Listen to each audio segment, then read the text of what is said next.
I'm inspired by the ability to empower people to spread freedom throughout the internet and to make the internet a more open place that promotes human rights. Hello, we're here with Ryan Shea. He is co-founder of Blockstack, a new internet for decentralized apps where users own their data. Welcome, Ryan. It's a great pleasure to have you here at UFM. Thank you so much for having me. And being part of College Freedom Forum. Would you say that people are in control of their information on the internet today? I would say they aren't really. We have the ability to edit our information on different apps that we use, and we have the ability to change our settings, but we don't really know what is being done with our data. We don't know if it's being accessed by the employees of the companies that make the apps that we use. We don't know if it's being shared with other companies, if it's being sold to other companies, and many times it is. And we don't see that. We don't see what's actually happening. We also don't know if governments are accessing it, and whether it's your government or some other foreign government. So we don't know exactly what's happening to our data. The second thing is we don't have control over everything that we say, because there are many things that we can't say on certain platforms because there's censorship. Mm-hmm. And then the third thing is that we're tracked throughout the internet. It could be things that are not related to what we say, but that's a really big problem, and so that's something that we want to change. And we're helping developers, software developers, build their apps in a different way so that they don't have to resort to those practices. Okay. What human rights would you say are vulnerable in the current way the internet works? Freedom of speech is the big one. So that relates to freedom of thought, freedom of expression, freedom of religion, the right to congregate freely, freedom of assembly. So when we have systems where governments have the ability to censor, when they have the ability to stifle free speech, that's a really big problem. The other thing is when we don't have full privacy, we don't have the feeling that we can actually speak with someone else without someone else watching, then that can cause us to self-censor.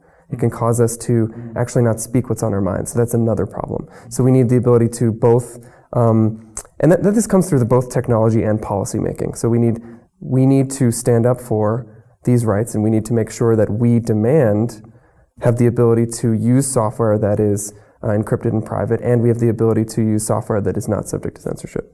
Okay. Along those lines, how would you say your work has helped on defending liberty and human rights on the internet? So really the big thing is that we provide a fundamentally different way to build applications. Mm-hmm. And we help developers, because a lot of developers, and a lot of companies, they don't want to track people everywhere. They don't want to do all of these things, but they have a business model. They need to make money somehow. They need to, whether that's selling software or advertising. And the existing software that they rely upon to help them do that isn't good enough, right?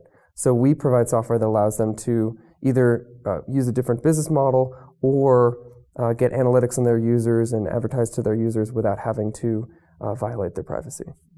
How do you think blockchain can help with the decentralization of the internet?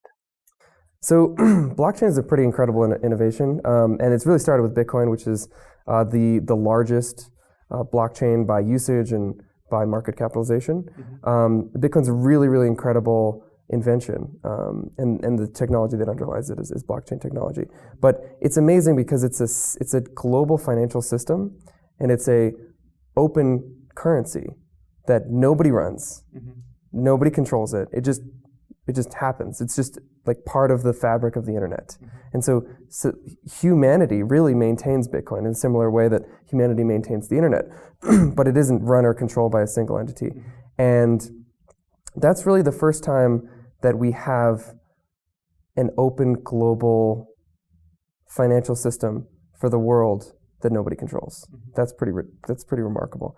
And blockchain technology has the capacity to take that and apply that to many other types of software, many other aspects of our society other than currency and the ability to transact. Smart contracts. Exactly, yeah. So smart contracts, the ability to have marketplaces mm-hmm. that are decentralized, mm-hmm.